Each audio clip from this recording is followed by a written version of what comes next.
I had now been a visitor with the Nosnibors for some 5 or 6 months, and though I had frequently proposed to leave them and take apartments of my own, they would not hear of my doing so. I suppose they thought I should be more likely to fall in love with Zulora if I remained, but it was my affection for Erewhon that kept me.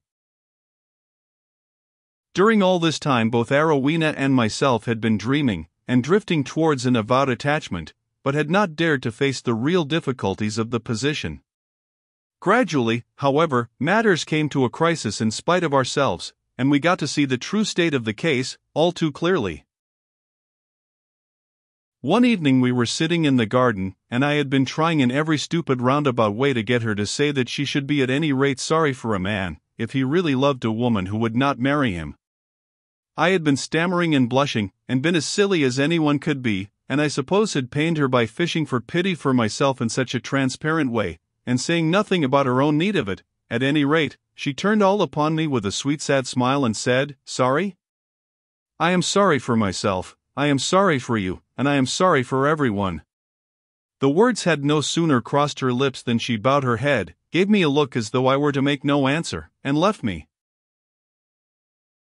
The words were few and simple, but the manner with which they were uttered was ineffable. The scales fell from my eyes, and I felt that I had no right to try and induce her to infringe one of the most inviolable customs of her country, as she needs must do if she were to marry me.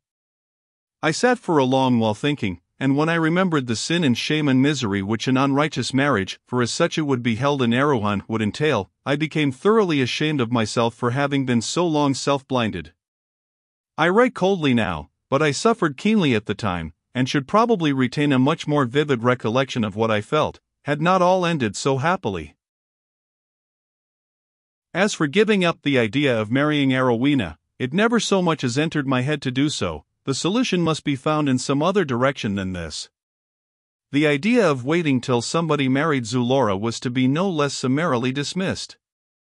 To marry Erewhon at once in Erewhon, this had already been abandoned. There remained therefore but one alternative, and that was to run away with her, and get her with me to Europe, where there would be no bar to our union save my own impecuniosity, a matter which gave me no uneasiness.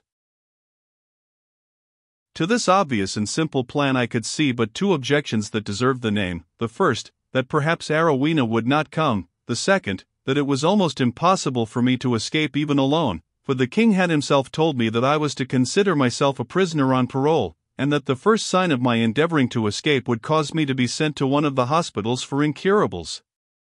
Besides, I did not know the geography of the country, and even were I to try and find my way back, I should be discovered long before I had reached the pass over which I had come. How then could I hope to be able to take Erewhon with me? For days and days I turned these difficulties over in my mind, and at last hit upon as wild a plan as was ever suggested by extremity. This was to meet the second difficulty. The first gave me less uneasiness, for when Erewhon and I next met after our interview in the garden I could see that she had suffered not less acutely than myself. I resolved that I would have another interview with her, the last for the present, that I would then leave her, and set to work upon maturing my plan as fast as possible. We got a chance of being alone together, and then I gave myself the loose rein, and told her how passionately and devotedly I loved her.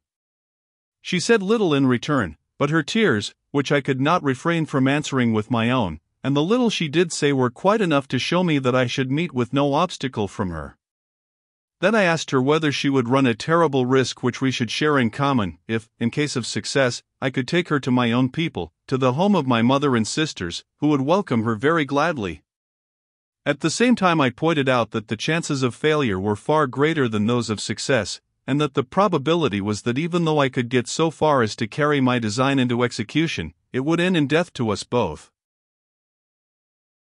I was not mistaken in her. She said that she believed I loved her as much as she loved me, and that she would brave anything if I could only assure her that what I proposed would not be thought dishonorable in England. She could not live without me, and would rather die with me than alone, that death was perhaps the best for us both, that I must plan, and that when the hour came I was to send for her, and trust her not to fail me, and so after many tears and embraces, we tore ourselves away.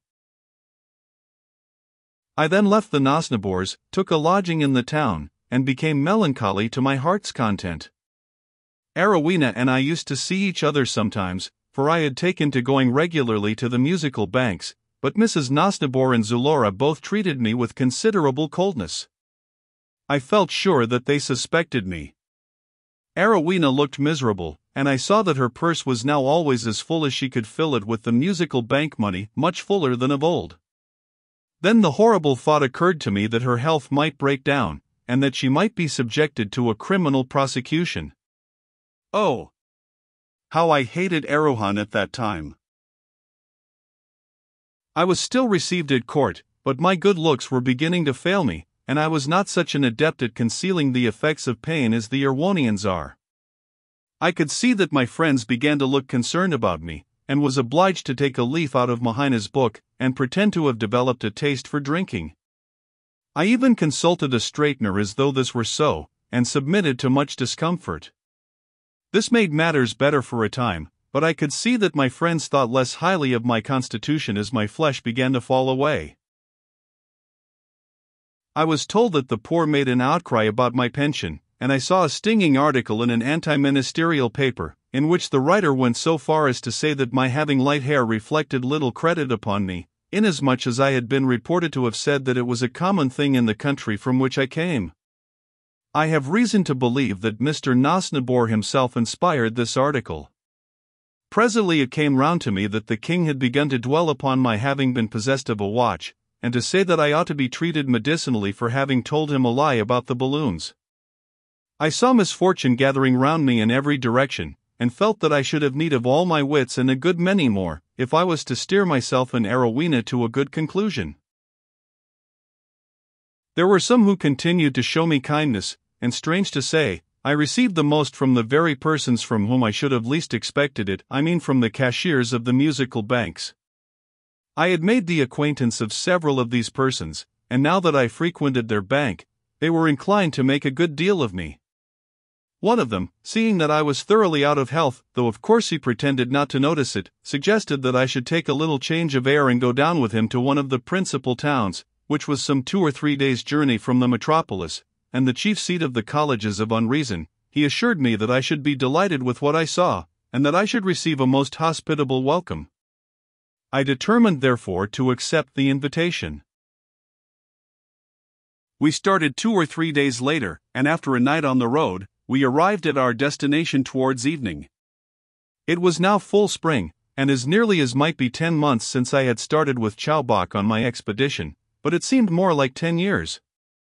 The trees were in their freshest beauty, and the air had become warm without being oppressively hot.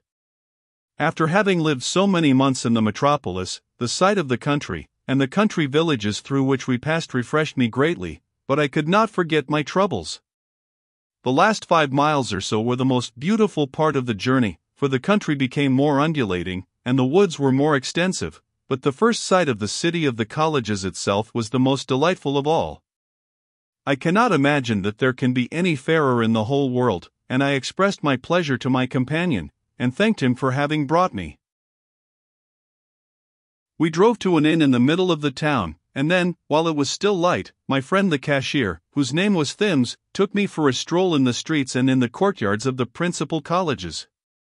Their beauty and interest were extreme. It was impossible to see them without being attracted towards them, and I thought to myself that he must be indeed an ill-grained and ungrateful person who can have been a member of one of these colleges without retaining an affectionate feeling towards it for the rest of his life. All my misgivings gave way at once when I saw the beauty and venerable appearance of this delightful city. For half an hour I forgot both myself and Arowhena. After supper Mr. Thims told me a good deal about the system of education which is here practiced. I already knew a part of what I heard, but much was new to me, and I obtained a better idea of the Erewhonian position than I had done hitherto. Nevertheless there were parts of the scheme of which I could not comprehend the fitness, although I fully admit that this inability was probably the result of my having been trained so very differently, and to my being then much out of sorts. The main feature in their system is the prominence which they give to a study which I can only translate by the word hypothetics. They argue thus, that to teach a boy merely the nature of the things which exist in the world around him, and about which he will have to be conversant during his whole life, would be giving him but a narrow and shallow conception of the universe, which it is urged might contain all manner of things which are not now to be found therein.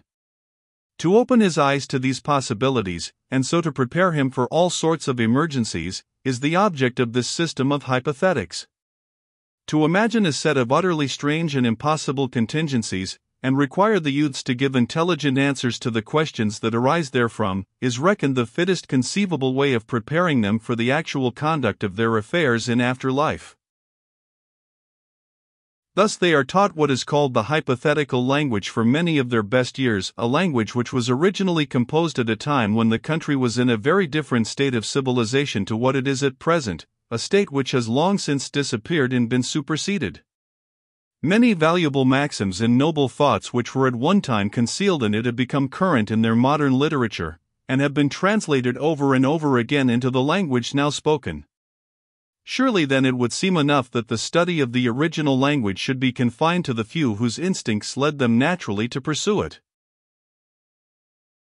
But the Erewhonians think differently. The store they set by this hypothetical language can hardly be believed. They will even give anyone a maintenance for life if he attains a considerable proficiency in the study of it. Nay, they will spend years in learning to translate some of their own good poetry into the hypothetical language, to do so with fluency being reckoned a distinguishing mark of a scholar and a gentleman.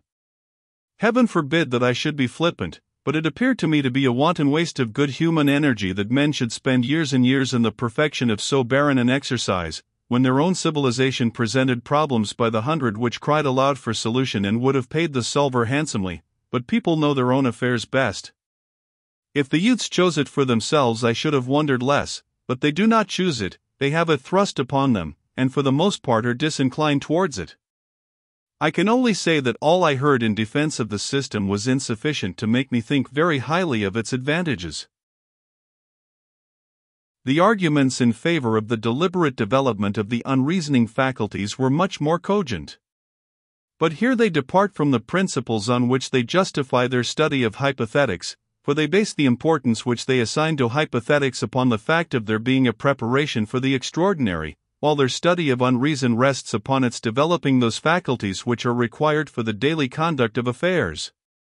Hence their professorships of inconsistency and evasion, in both of which studies the youths are examined before being allowed to proceed to their degree in hypothetics.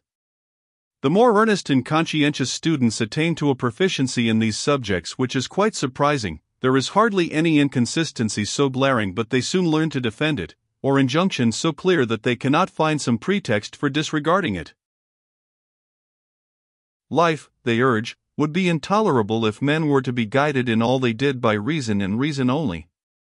Reason betrays men into the drawing of hard and fast lines, and to the defining by language, language being like the sun, which rears and then scorches. Extremes are alone logical, but they are always absurd. The mean is illogical, but an illogical mean is better than the sheer absurdity of an extreme. There are no follies and no unreasonablenesses so great as those which can apparently be irrefragably defended by reason itself, and there is hardly an error into which men may not easily be led if they base their conduct upon reason only. Reason might very possibly abolish the double currency. It might even attack the personality of hope and justice. Besides, people have such a strong natural bias towards it that they will seek it for themselves and act upon it quite as much as or more than is good for them. There is no need of encouraging reason. With unreason the case is different. She is the natural complement of reason, without whose existence reason itself were non-existent. If, then, reason would be non-existent were there no such thing as unreason, surely it follows that the more unreason there is, the more reason there must be also? Hence the necessity for the development of unreason, even in the interests of reason herself. The professors of unreason deny that they undervalue reason. None can be more convinced than they are, that if the double currency cannot be rigorously deduced as a necessary consequence of human reason, the double currency should cease forthwith, but they say that it must be deduced from no narrow and exclusive view of reason which should deprive that admirable faculty of the one half of its own existence. Unreason is a part of reason, it must therefore be allowed its full share in stating the initial conditions.